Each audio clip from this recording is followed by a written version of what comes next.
has an innate way of captivating us, sometimes even by presenting characters in the most disparaging situations, and ending in fates so cruel one wouldn't wish it to befall their worst enemy.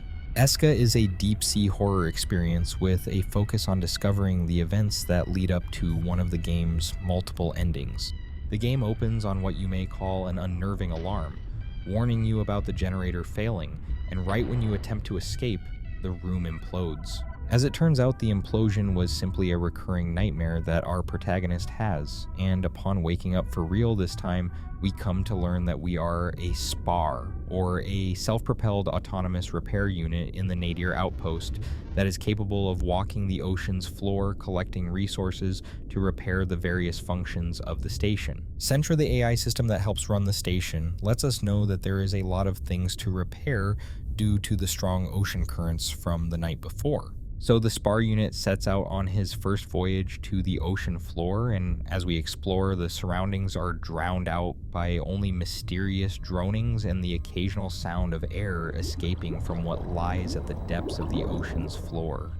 Searching the depths for plastic, metal, and electronic components allows us to both familiarize ourselves with the outpost's different functions and have the resources to make repairs. As we go throughout the first day or two, the environmental tension decreases as we start to learn the map layout and what to expect around each corner. However, it also sparks questions as to what the purpose of the outpost is exactly. This is due in part to the different functions of the station, such as the open sea hydrophone or the seafloor camera. What exactly are we here attempting to collect and find at the bottom of the ocean? Right when our minds simultaneously race with questions and speculation, we make our way to the most important part of the outpost, the trench generator, where we discover a bright and shining being is waiting for us. This being's name is Esca, who is a peculiar bioluminescent creature that seemingly has never previously revealed itself. The strange creature makes some general small talk. He asks us if we are a robot, which is confusing because we never once thought about what we truly are. The only major thought that has occupied our mind up until this point is the need to repair the station. After Esca leaves, we continue to repair the trench generator, and when Spar completes his task for the day, we return to the housing unit where we reflect on how we discovered the first living organism in the area, even inquiring to Centra, who was also unaware of living creatures near the outpost. We continue to shove off the thought, though, knowing our purpose is for repair. We shouldn't be having these ideas. With all the areas of the station repaired, we turn in for the night and wait until morning to discover how the deep ocean currents injured our station. The next day, I pay a little closer attention to my surroundings and analyze what this outpost may have been used for. The search is futile at the moment due to Spar's sole focus on repair, so while the radio station and pneumatic mailroom are begging me to explore them, I have no willpower over what Spar can do, so we continue to repair until we find Esca once again. The interaction once again leads to more questions when Esca inquires if his only purpose is to repair the station and it's the only reason for existing. Why does the Spar even interact with Esca at all? This seems to spark the light of consciousness within our metal being, and we explain that Esca is the only new thing at the station in such a long time. It made us curious, causing us to break our normal monotonous routine. Esca only finds us more intriguing after this interaction, fueling the mysterious nature of the figure, while leaving us to continue our repairs on the station. The days that follow drudge on and make the cycle that we experience feel endless and devoid of true meaning, and no matter what we try to do, all that we can accomplish is repairing the outpost or letting individual parts of the station die out. Esca does, however, return, this time asking us what we know about the station, questioning if we actually understand what it does and what our purpose is. We honestly don't have any idea what the station is for, but we are comfortable with just doing our job. Esca believes that we should think about more than just our job and try to understand the world around us. But with that, he takes his leave. Once again, left to our own devices, we have to choose to carry on and repair the station, Something interesting finally breaks the monotony, though, when we get to the radio station. We discover that amongst hundreds of destroyed audio logs in the radio station, there are a handful that will be able to be repaired. After we repair the first of the logs, it becomes immediately clear that this station has a lot more occurring beneath the surface. We've arrived at the station and the team is in high spirits. The facility is fully operational, and after 2 years of preparation, the nadir trench is finally ready for exploration. It's an honor to be part of this mission. We're standing at the threshold of what could be one of the greatest discoveries in deep-sea history. I can't wait to see what lies in the depths. So the outpost was going to be used to explore the trench and make discoveries. What discoveries are not exactly disclosed in the first log, but could it be that they were searching for deep-sea life, such as Esca? The most disturbing question burned inside us, though. What happened to the expedition's crew members? As much as we would like to restore more audio logs, we must instead repair the station and return back tomorrow. During our venture to repair the hydrophone, we learn that we can actually listen to the recordings that it captures from the previous night. As we connect to the device for monitoring, a sudden weight of the ocean's water comes over our body. As we linger waiting to hear what the trenches open, moss spews out.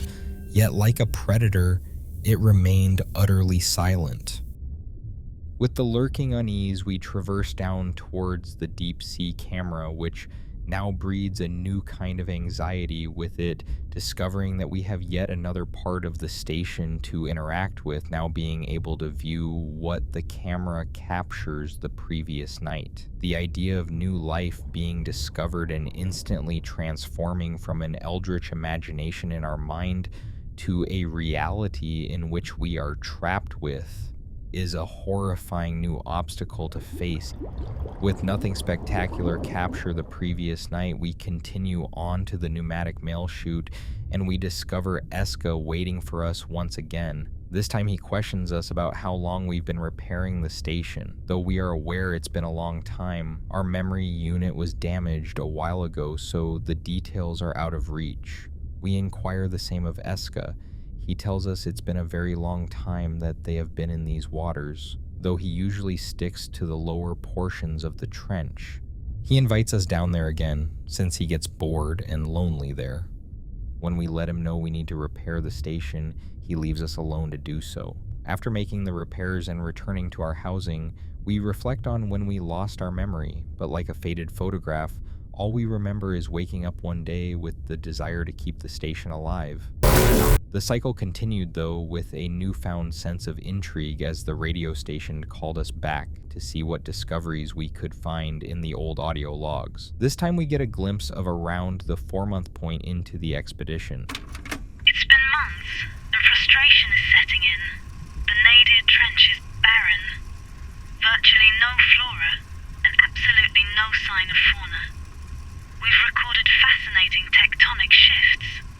The trench itself seems to have formed from major continental plate movements. But aside from that, nothing. No life. No answers. It's as if this part of the ocean is completely dead. So the researchers appear to have not known about Esca being around the trench, which is quite odd considering our previous conversation with him. Why was Esca hiding from them? Likely nothing good would come of our curiosity, yet something is needed to break out of this repetition, something to let us remember the past.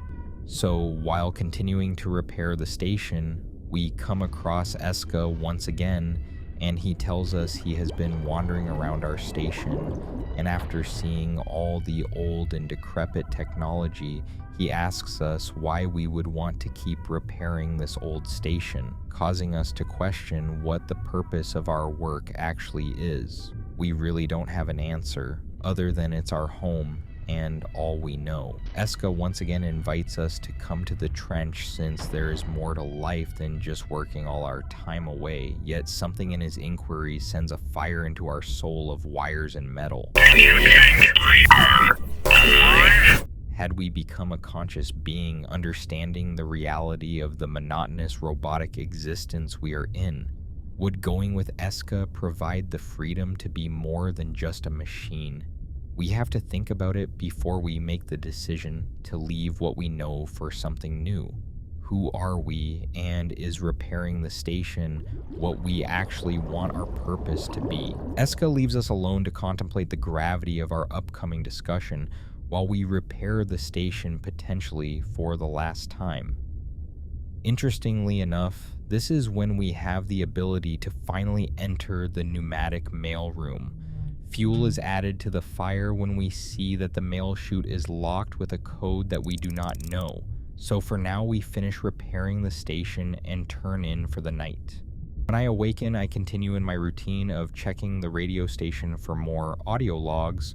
This time we are introduced to another crew member named Dr. Evelyn Hart. Morale is dropping rapidly. The team is restless, and boredom has become our biggest enemy. There's little to keep everyone occupied. Dr. Morgan even claimed he saw a massive creature in the trench, but we all know it's just a fabrication. Something to break the monotony. Desperation is setting in, and I fear it's affecting our judgment. After the sound of the crackling record concluded, we now understand that we were not the first ones to see Esca. It drives us to wonder, what is this form of life that has been asking us to join them in the trench? Why have they been trying to get us to think about our purpose and abandon the station? It's time to find out once and for all, with our next clue at the deep sea camera, which finally captured something. Curiosity leads us without fear into the unknown, mesmerized by a deeper calling of finding our missing memories. Almost as if a beacon of hope, we stumble upon Esca once again, and this time when invited to go to the trench with Esca, we are given a choice. Knowing that this will likely provide us with some sort of answer, we accept the offer and float deeper down, to the bottom of the trench. With darkness shrouding the ocean depths, we search for Esca, and when we finally find him, he is pleased to meet us finally in person. Revealing a giant anglerfish in the depths, the light Esca produced only a lure for unsuspecting prey. Strangely enough, Esca doesn't want to eat our robotic body, but rather wants someone they can be with. Accepting our new fate, we are just happy to have broken the monotony and have made some kind of a friend in the end. As we think about the eternity we have until our battery dies out and our flesh of metal breaks down under the weight of the ocean, everything fades to black.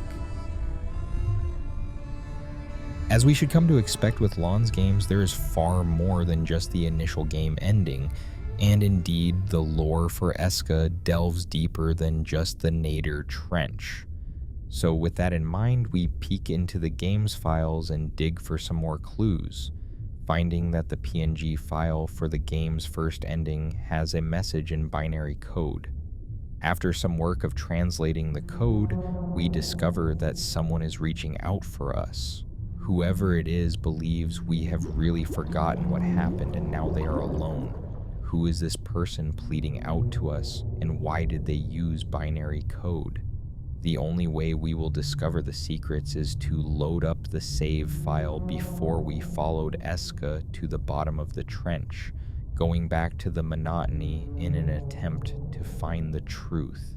We knew that the radio station would have more logs, and of course the other functions of the station may turn up with more information. So our first goal was to finish collecting the audio logs, as it has provided the most useful insights so far. Hopefully one of them would have the code to the pneumatic mail chute. Dr. Hart. She's gone. She left the crew quarters last night. Said she was heading to the repair unit housing to fix some malfunction. We waited, but she never came back. We searched everywhere. No sign of her. I'm scared. Something's wrong down here. We're all starting to feel it. We were once again dumbfounded by the implications of the audio log. We pondered if Evelyn came to the repair unit housing because we malfunctioned.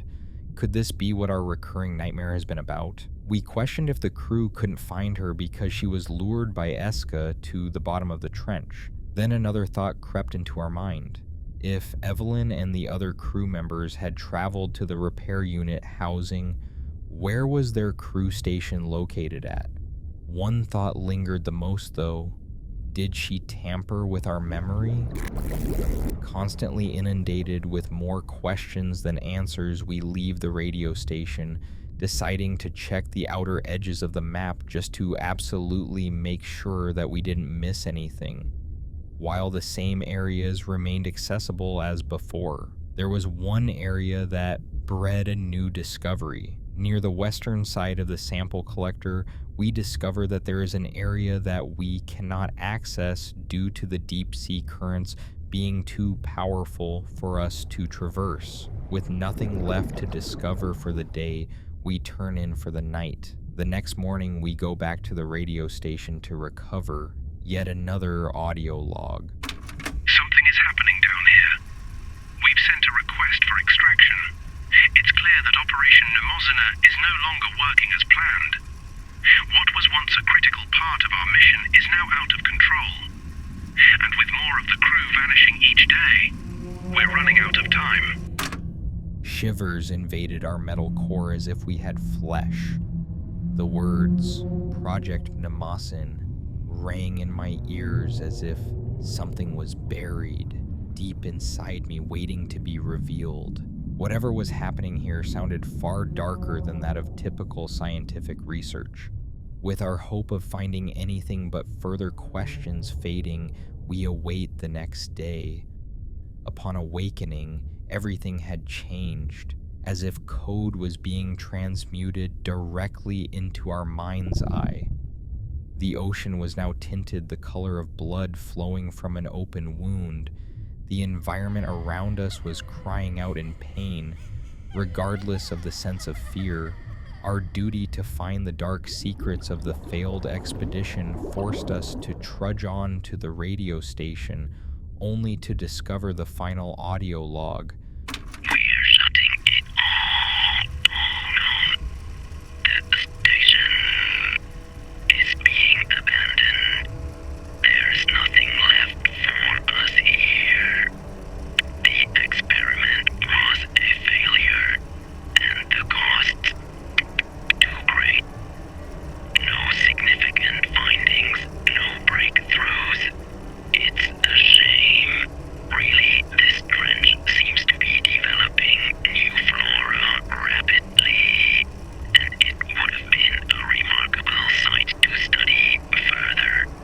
But with Mnemosyne still out there, the threat is too great to continue.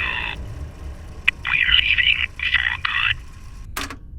Whatever this Project Mnemosyne was, it wasn't just an experiment, but an actual being that was now traversing the ocean floor. It's assumed now that Mnemosyne is the one who was causing the crew to go missing.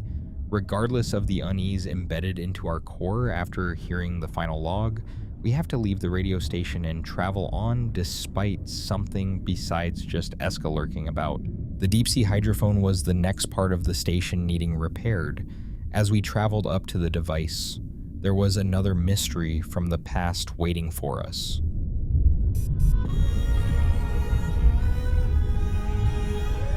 Frozen in fear, but relieved to not have been swept away to the darkest areas of the ocean floor, we were not harmed by this entity. However, we do have some work cut out for us as every part of our exchange was coded in Braille, as if this entity never knew any other form of communication. For the time being, we will make our station repairs and see what the next day brings. The deep sea returned to its dark calm and brought with it an emptiness. For days, we continue to repair the station, gaining no more information, only a cycle of torment as we seek answers to our endless questions. Then, a subtle reminder of an unexplored portion of the map crept forward when we collected data from the sample collector. The sand particles had signs of erosion from a nearby structure. Surely we can get to this building, but searching for how to even get there was proving difficult.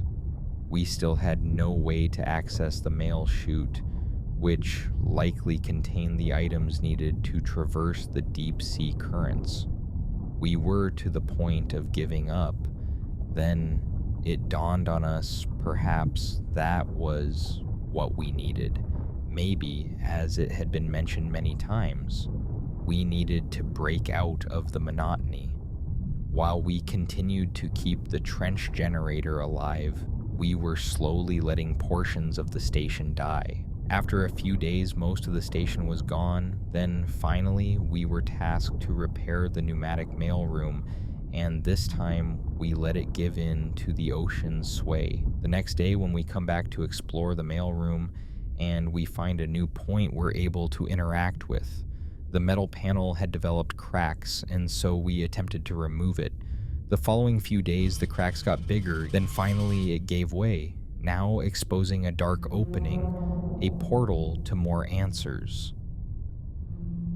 As we took our first steps into the dark tunnel, we wondered what was awaiting us. When we finally emerged from the tunnel, we are in a small room with letters on a desk and tubes on the ground. Approaching the desk, we find a letter with an unknown writer talking about how this person uncovered the truth about Project Mnemosyne. The government never actually funded any kind of deep-sea research, and while there were some crew who knew that the expedition was only a cover for actually working on Project Mnemosyne, the others wouldn't have come if they knew the true intentions behind the expedition. As we edge ever closer to unveiling the truth, we step outside the door to see we are at the surface of the ocean, a part of the facility yet to be seen.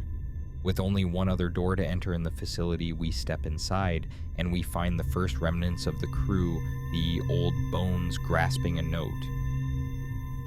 Mnemosyne had to have been the entity we encountered earlier at the deep-sea hydrophone, but why had we been spared from its wrath? Why, out of all the crew members, had we been able to keep on repairing the station? Every piece of new information led to just more questions, but another moment of clarity was upon us, as the metal boots next to the deceased crew member were able to be picked up, all while letting us know we could now walk in areas with strong currents. Despite having this time of relief from the crushing weight of the ocean, we knew that we had to go back to the murky depths and uncover what was lurking in the crew quarters. As the anticipation built and our metal legs held firm from the ocean's sway, we get to the door of the yet unexplored crew quarters. Inside the dining hall, we find a note to Arthur left by Emily. Evelyn took matters into her own hands and went to the repair unit station to perform a reset after she requested more information from the higher-ups. She never shared if she got a response or what she learned. And now, she's been gone for such a long time. You have been acting strange lately. I know my rank is too low, but please tell me what we're really doing here. Please tell me why you're so stressed. After recovering this note, we start to question if Arthur and Evelyn were both aware of the actual experiments that were happening here. The note still left a lot to be desired, and there was an evident blockade to the back of the crew quarters, so as expected we traversed back to the repair unit housing, returning to the monotony until more clues arise. It felt like days would go by with nothing new happening. It got to a point where everything was blending together. Like a hard drive, our memory had become fragmented with data flowing in streams that made some semblance of purpose and sense, but only to one who had the entire picture. As our thoughts gravitated around everything that had been experienced up until this point, the encounter we had with Mnemosyne came back in full force. We never translated what they had said to us. So after a bit of research outside the game's coded confines, we translated the message that Mnemosyne gave us. I'm scared, please help me. It hurts every night. You have to repair me. I know that you were in the trench. Why did you leave me alone? I hope that you stay with me forever now. Mnemosyne calling out for help. was eerily similar to the binary code we found at the game's first ending. They also know about us having been in the trench, but how could they? We hadn't gone to the trench since we reloaded to the save file that was prior to meeting the anglerfish form of Esca, although the whole game seems to be based around our memories. Even when looking into the name Mnemosyne, we found out she was actually the Greek goddess of memory, so perhaps it is befitting of the thematic ideas the game has laid out. And I wonder if we restart the game on a new save, what would be different? Maybe we just needed to reboot to discover the truth. So like the recurring nightmare, we start at the beginning once again. However unsure of everything the game remembers, we immediately go to the crew quarters. To our shock, the metal boots are still equipped and we can traverse the dining room from the beginning. Nothing has changed yet though, so we continue to do what we've done for likely an eternity and repair the station. Each time we repair another part of the station, it's as if I know Mnemosyne is crying out in torment, waiting for us to remember the truth.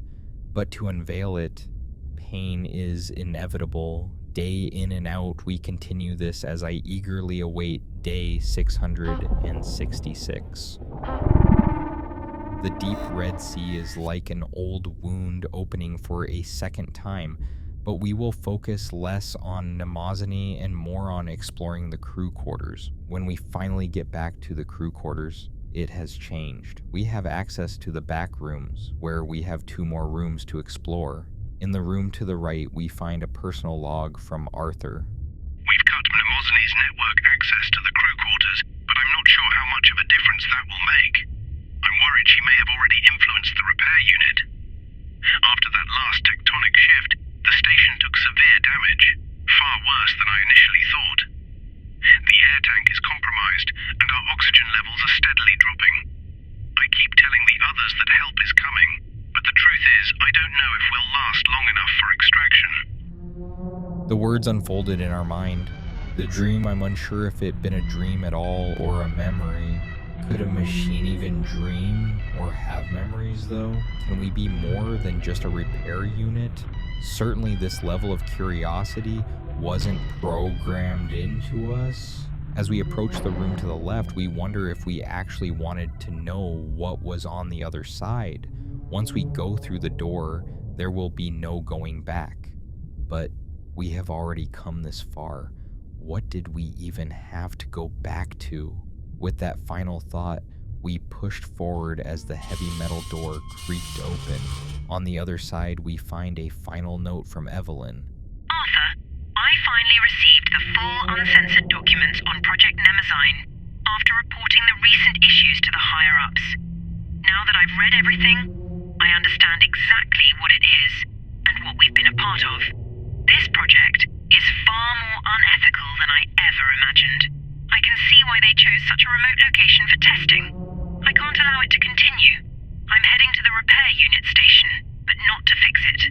I have to destroy it. If I don't come back, access my computer logs and read everything, you'll know what to do. The computer was right there, with the full extent of Project Mnemosyne ready for us to see. Genuine fear settled over us as we woke the computer from its decades of slumber. And breaking approach invo. Novel or modification of various brain parts, allowing us to create an artificial intelligence that possesses no knowledge of its human origins. By training this AI with different stimuli, we can explore its applications across multiple fields. With the testing phase completed, we are now entering the critical stage of real-world field studies. The Deep Sea mission has received financial backing, with certain researchers tasked specifically with assessing the capabilities of this artificial intelligence and its overall performance. For this final experiment, we have provided 2 of our most advanced AIs, one designed for stationary operation and the other housed within a mechanical body. This dual approach allows us to test the AI in varied environments and applications to enhance the capabilities of both AIs. Brains with a strong prior connection were used. they belonged to Natas Leu Era Nile Error Data Corrupted, Human Origin Unknown. All the synapses of our mind were firing off sporadically, causing our legs, that could once withstand the weight of the ocean, to tremble and buckle under the revelation. Flashes of memory started coming back, as if our mind was being defragmented, broken down to bytes and reordered into a cohesive narrative structure that was our conscious existence. Despite our flesh of metal and wires, the humanity of our mind had been spared somewhat. The last piece to the mystery was our connection to Mnemosyne. Why was that memory still broken? We clung to the revelations as we searched around for anything else before moving on. After scouring through the outpost, not much had changed on the red day, but we needed to go to the pneumatic mailroom and back to the surface before we continued on. Initially, everything appeared normal. However, when we returned to the fallen crew member, a bizarre apparition loomed over its former shell.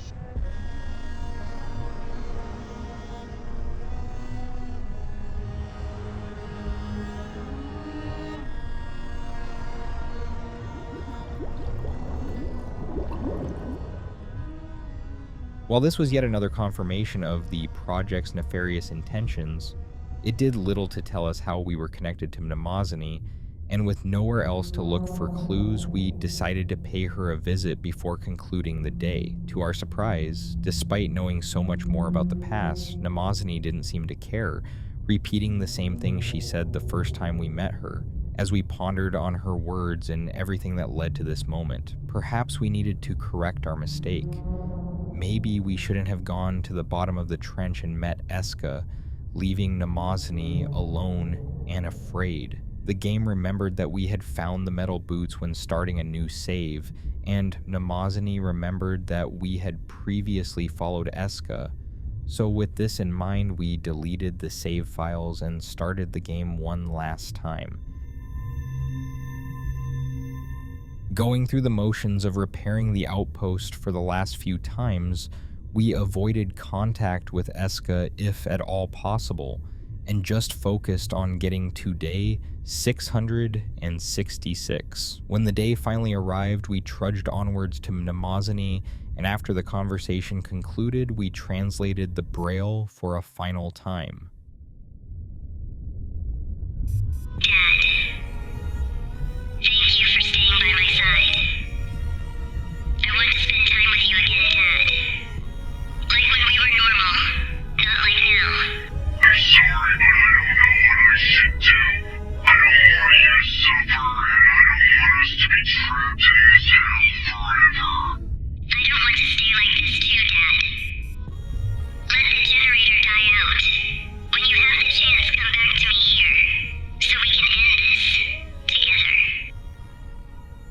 The memory of my once human form raced back into my rusting and weak frame, and it occurred to me there was only one way to escape this hell my daughter and I were trapped in, as I forced my body to stand and walk the nadir trench for the final time.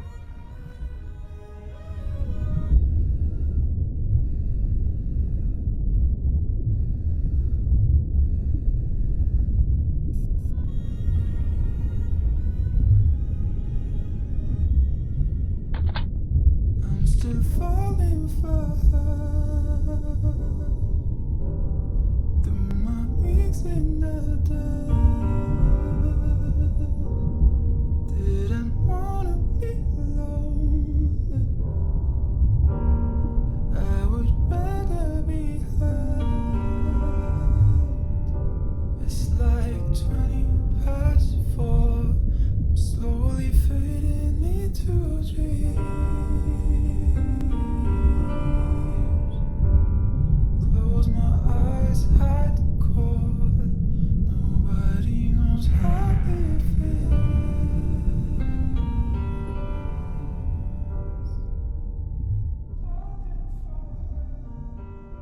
Mnemosyne and Spar have such a tragic tale, not because a monster of the deep tricks them or even that they cannot remember who they were before this. The cruelest fate is knowing Spar is trapped in a mechanical body, forced into the perpetual motion of repairing the failing station that has a direct link to keeping Mnemosyne alive and fully functional. This inherently mirrors his humanity of being forced to work endlessly at a job to try to keep his daughter alive and getting her the medical treatment she needs, only to have been lured by the false light of hope that was Project Mnemosyne, a medical promise that ended in stripping away both of their humanity. Ironically, Esca's deception could be looked at as a microcosm of that experience. Esca is the word for the bioluminescent portion of the anglerfish that lures prey into reach so it can consume them. Mnemosyne, on the other hand, is secluded and alone, still with the mind of a child that is separated from her father, in constant pain each night as her father attempts to keep her alive, just as in her humanity she was forced to be alone while her father was working endlessly to keep her getting the medical treatment she needed.